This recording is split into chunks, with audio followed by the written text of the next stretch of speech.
Hey, welcome to the Practitioner's Heart, offering practical Buddhist wisdom for a sustainable practice for therapists and healthcare workers. If you are keen to learn more and deepen your practice beyond the theoretical understanding of Buddhism, if you are finding it hard to calm your little active mind after therapy work, I welcome you to join me to dive a little deeper. Each episode, I'll be sharing some common issues that therapists may face when integrating and practicing awareness, compassion within themselves and also supporting clients.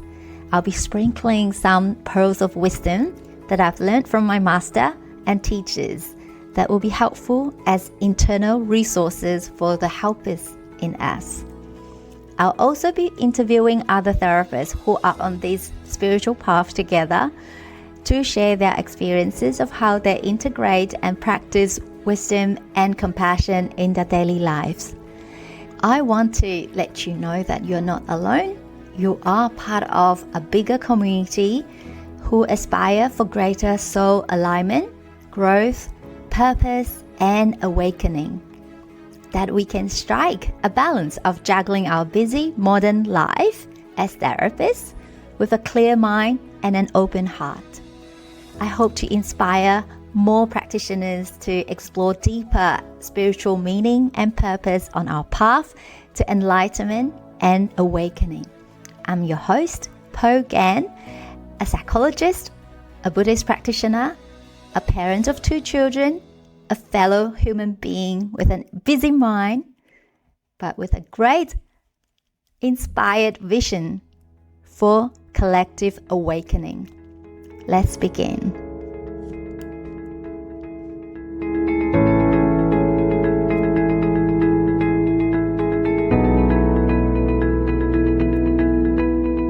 Welcome back to the Practitioner's Heart. This episode comes to you on the eve of Lunar New Year of 2026, a time of renewal. So for the next 15 days, many of us will be celebrating Chinese New Year around the globe. And so for many of us, Asian diaspora residing in Australia or in US, it can bring up this interesting experience of holding different multiple parts of ourselves at once. Yes, it might mean that it is business as usual. Kids still go to school and you still have to work, unlike being back in the home country. Or maybe you're the lucky one that goes back to your home country to celebrate. And I applaud and think that is awesome that you can do that. But if you are not in your home country, I hope that you find time to connect to your roots, the culture, and the heritage. For me, I have many fond memories of Chinese New Year with my family, and it means reunion with our families, spending time with loved ones and our friends, much like Christmas for Western culture. It also means like cooking Chinese New Year dishes, like the ones that my mom would cook on those days. It means baking cookies and getting some treats for the kids and getting ready for visitors that will visit your house.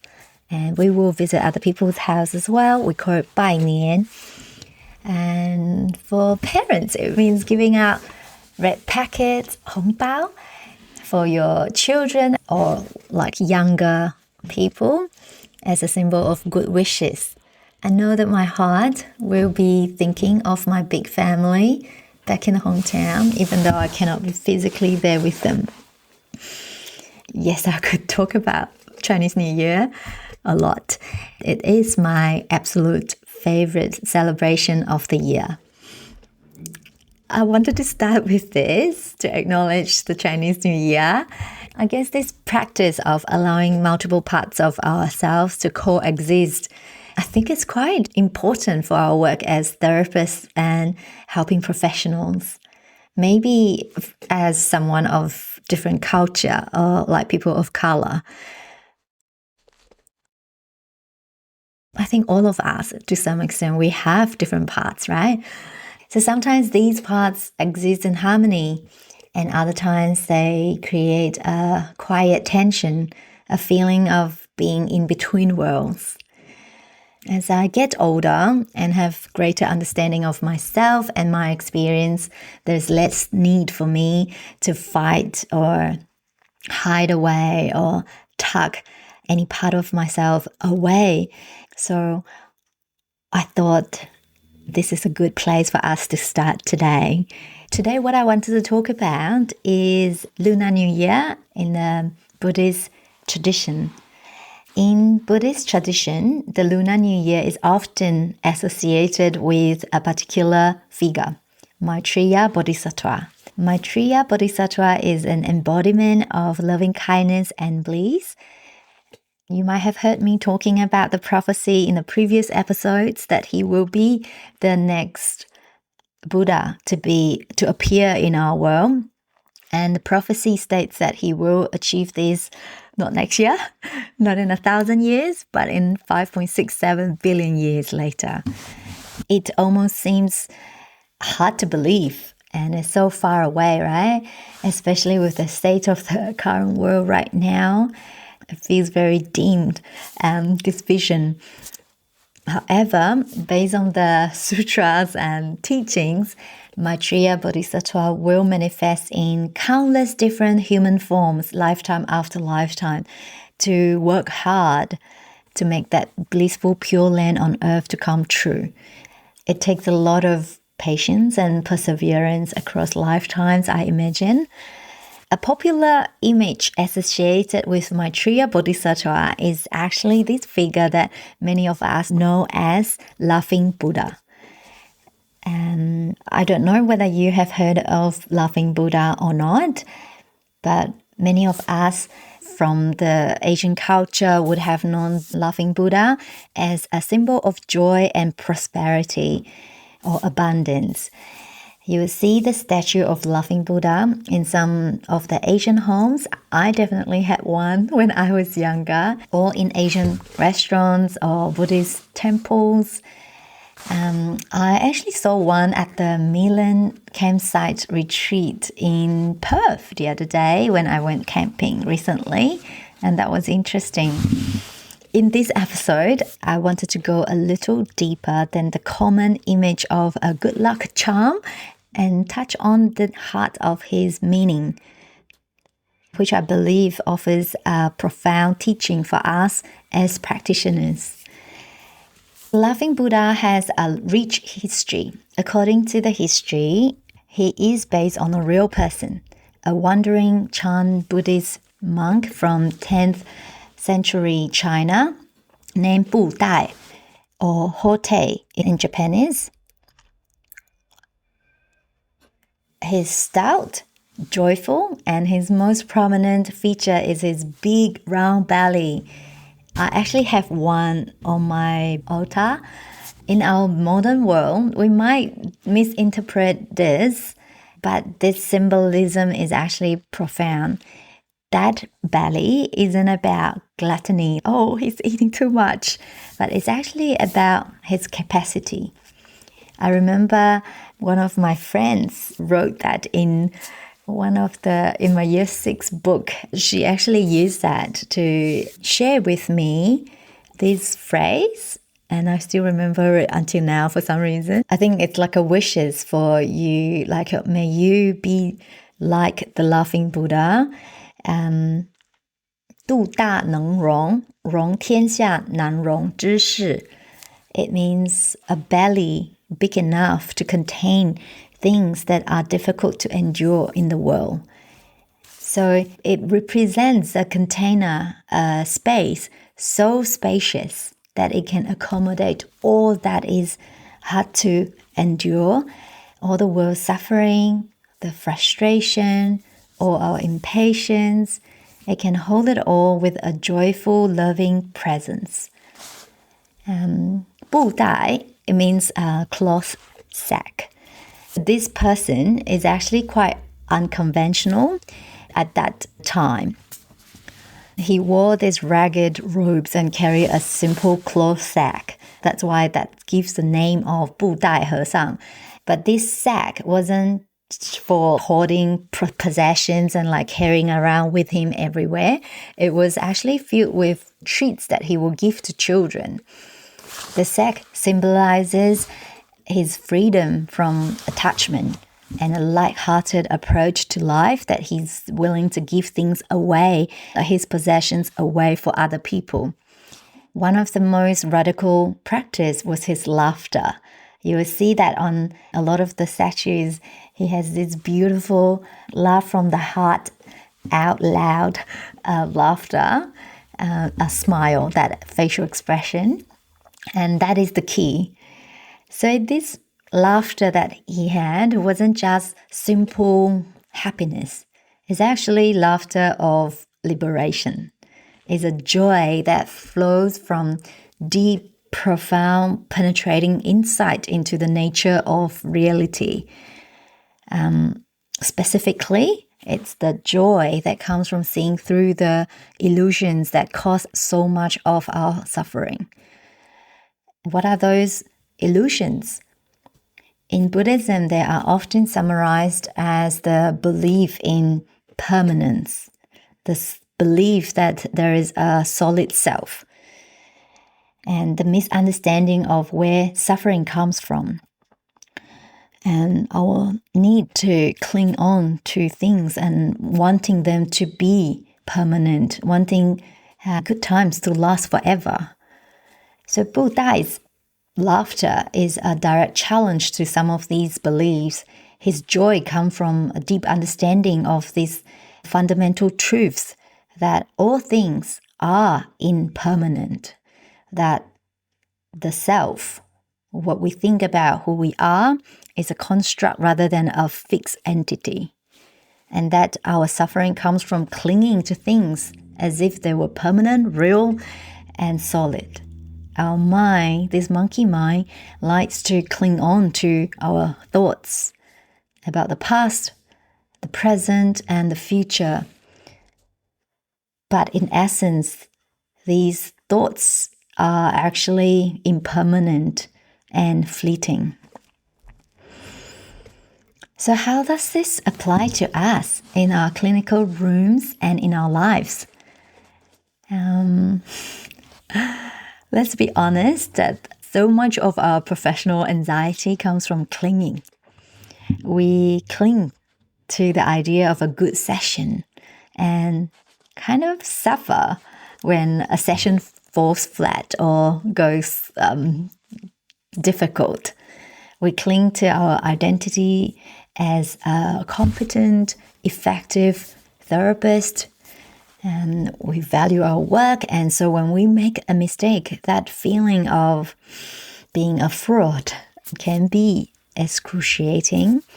We are also clinging to a fixed, permanent idea of who we should be. This sometimes creates suffering for us. This is where Bu Dai's spirit, the loving Buddha's spirit, could offer us a path to freedom. It brings us back to the meaning of that big belly, that symbol of boundless compassion and a joyful capacity to hold it all. The good sessions, the bad sessions, the moments of brilliant insight, and those aha moments, and the moments of fumbling doubt, and those process that we go through every day as we're seeing clients. So to embody that spirit of the loving Buddha as a practitioner means learning to see through the illusions that bind us.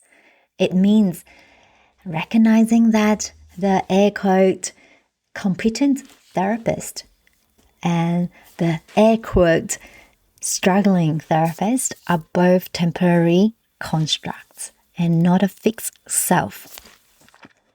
His laughter is the freedom that comes when we stop taking these identities so personally and so solidly. When we take ourselves too seriously, right?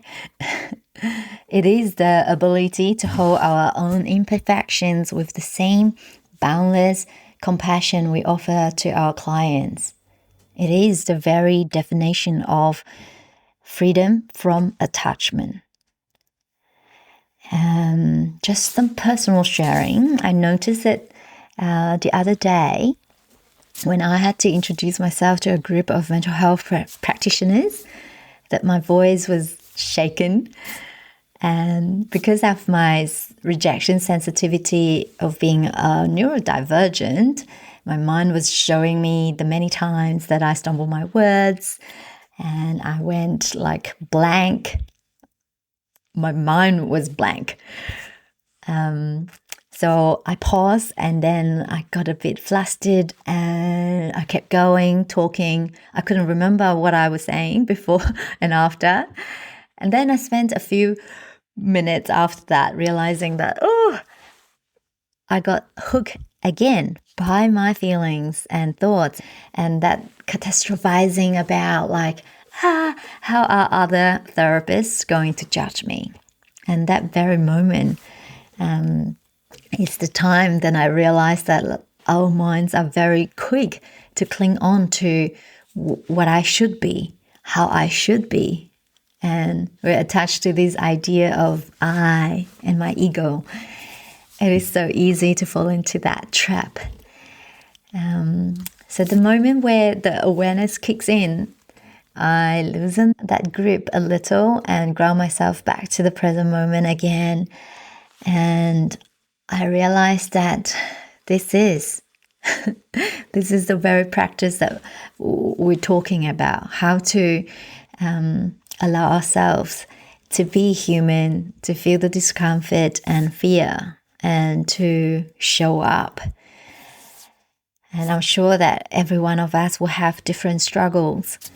This practice of having a big belly, big enough to contain things that are difficult to endure in the moment, it feels so relevant to our current world right now, in this world and age where everything is instant.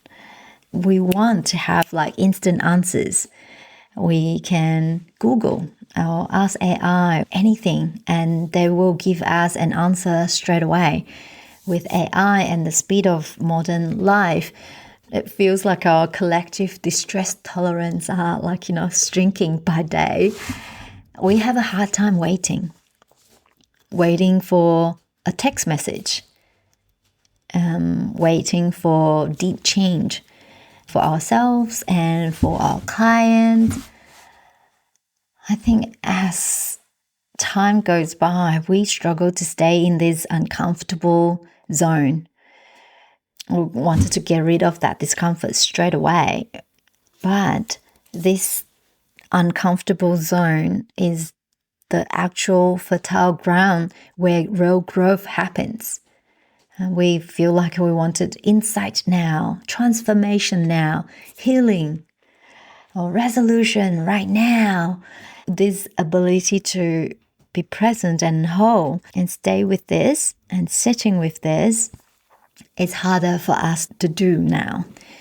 Another one that feels really relevant is like when we are in the sessions where we jump into quickly instead of sitting with our clients' discomfort and silence. Yeah, I think these are all the examples that you may be able to relate to.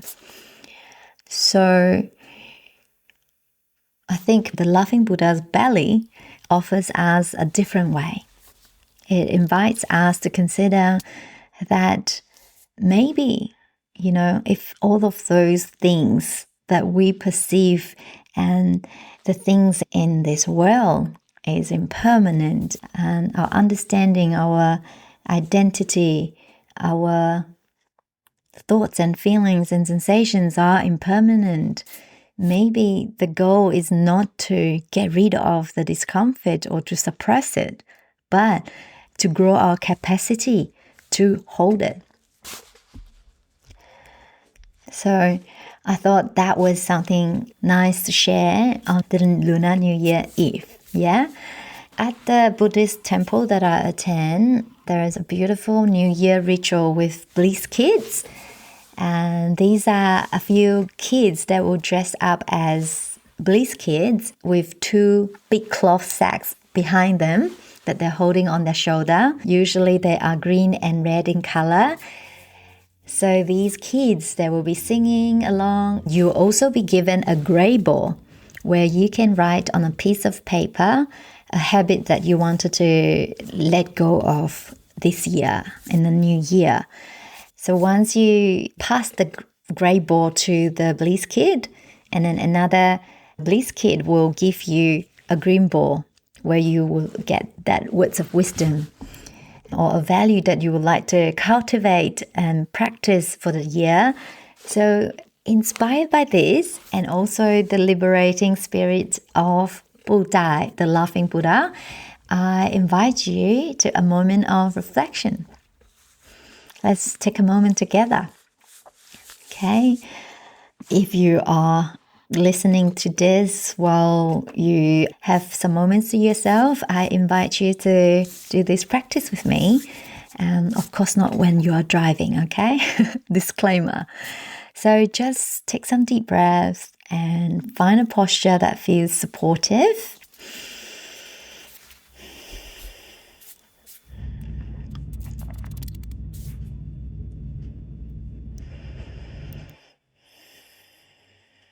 Just notice your breathing as you breathing in deeply and exhale slowly.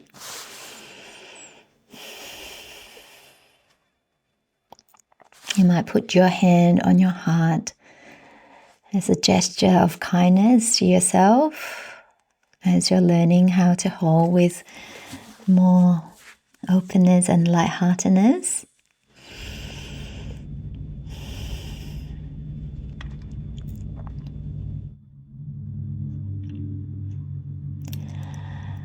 First, if you would like to, you can imagine the bliss kids visiting you and laughing with joy, thinking about passing the grey ball to the bliss kid. Let's consider what we can release. The question is, what fixed idea of yourself as a practitioner are you ready to loosen your grip on? What habits born from that fixed idea have contributed to burnout or fatigue that you are now ready to unlearn? Perhaps it's the idea that you must always have the right answer. Perhaps it's the attachment to being liked by every client or every colleague. Or maybe it is the attachment to the identity of being the one who has it all together. What illusion about yourself can you begin to let go of?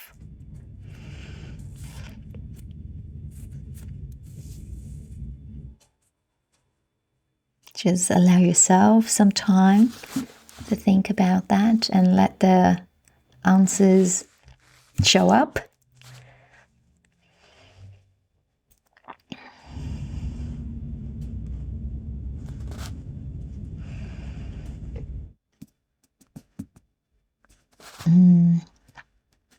Now let's turn to the second bliss child, and that's the invitation, the one with the green ball. This is the year of the horse, fire horse, a symbol of passion and energy, yeah? So in this beginning of the Lunar New Year, the question is, what quality of Bu Dai's liberated heart would you like to cultivate this year?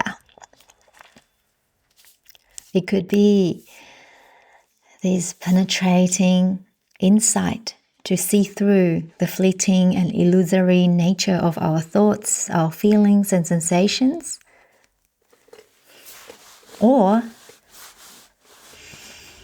it could be this boundless compassion, the capacity to hold all your struggles with warmth.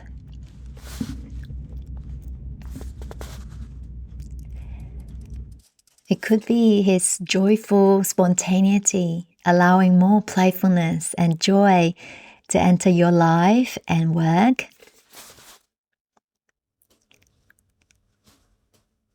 Or it could be his freedom from attachment.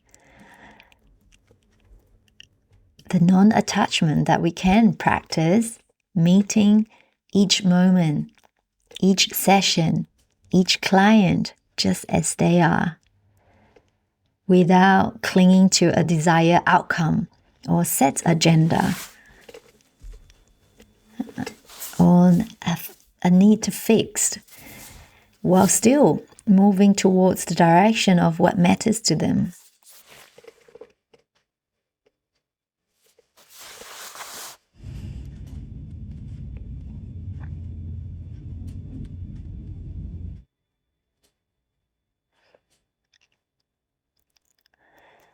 Whatever show up for you, just hold it with a gentle intention. This is not another demand for self-help, self-improvement. It is an invitation to walk with lightheartedness, to carry your own heart with the freedom of that big belly, the big belly that is big enough, boundless and spacious to contain things that are difficult to endure. This is the practice of an unburdened heart, to notice when we are clinging, when we are caught in a fixed idea about ourselves, and to meet that tension and that discomfort with more possibility of a gentle, knowing love, but not with more struggle. That love is not just to sweep it under the carpet. That love is the love of liberation that says, this again, that feeling of being a fraud, or that attachment to being perfect. And here it is again, the need to appear smart. I see it and I can hold it. And I think this is how we can build a truly sustainable practice, not by becoming perfect, but by becoming free.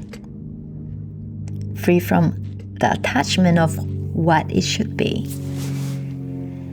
So, thank you for joining me on The Practitioner's Heart.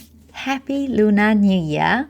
May you be well, may you be safe, and may your heart be free. As we close our practice for today, I want to thank you for sharing this time. If this episode resonated with you, the most meaningful way to support the podcast is to share it. Share it with a colleague, or leave a review on Apple Podcasts or Spotify.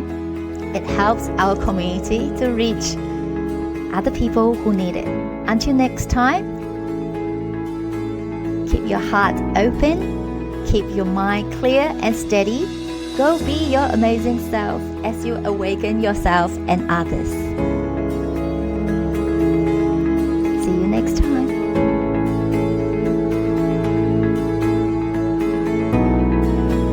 Just a gentle reminder that our conversation today is for inspiration and education only. It is not a substitute for therapy or clinical supervision, and our time together doesn't constitute a therapeutic relationship.